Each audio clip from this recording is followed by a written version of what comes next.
Boa tarde, rapaziada, tudo bom? Deixa eu falar com vocês. Vocês que estão com problema de barulho na coluna da Renegade, certo? Desse lado aqui, ó, principalmente do lado do motorista, entendeu? É um barulho meio que infernal. E aí, eu vi no YouTube o cara desmontando isso aqui.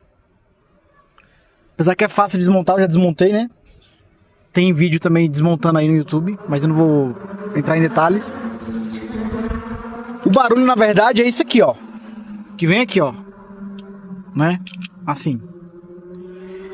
Essa peça aqui, ela tem uma folga. Uma folga grande. O que eu fiz aqui? O cara do YouTube me deu uma ideia. Ele fez com um negócio de material de marcenaria, eu não sei o nome. Eu não tenho. Então, como hoje é domingo, eu fiz com o que eu tenho aqui em casa. Certo? Então aqui, ó, nesses detalhes aqui, ó, eu coloquei umas espumas. Cada negocinho desse aqui, por exemplo, é onde o pino segura, que é o regulador do cinto. Certo? Então isso aqui bate também. E também tem uma folga aqui nesse negócio. O que eu fiz? Coloquei um enforca-gato aqui, ó. Certo? Tem um parafuso aqui.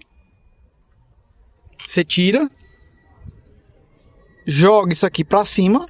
Vai sair. Prende o enforca-gato. Certo? E ele fica preso. Olha, ó. O limitador ele funciona também. Coloquei as esponjinhas em cada pino. Isso aqui é uma dupla face. Também coloquei para não ficar saindo. Tá bem justo. Eu já tinha feito o outro lado, deu certo. E agora eu tô finalizando o lado do motorista. Acredito que isso aqui é defeito de tempo mesmo. Vai folgando com o tempo. Então para quem tem Renegade, Toro e Compass, que é a mesma estrutura da Smallwood, né? A mesma plataforma. Acredito que vai funcionar, tá? Isso aqui é fácil de tirar, né? Não tem muito segredo. Um parafuso aqui. Já tira essa capa toda. Tem um acesso aqui. Também coloquei uma espuma aqui, ó. Não sei se vai conseguir focar aqui. Deixa eu ver. Não tô conseguindo focar. Mas acho que dá pra entender aí, né? Aí tem um parafuso aqui.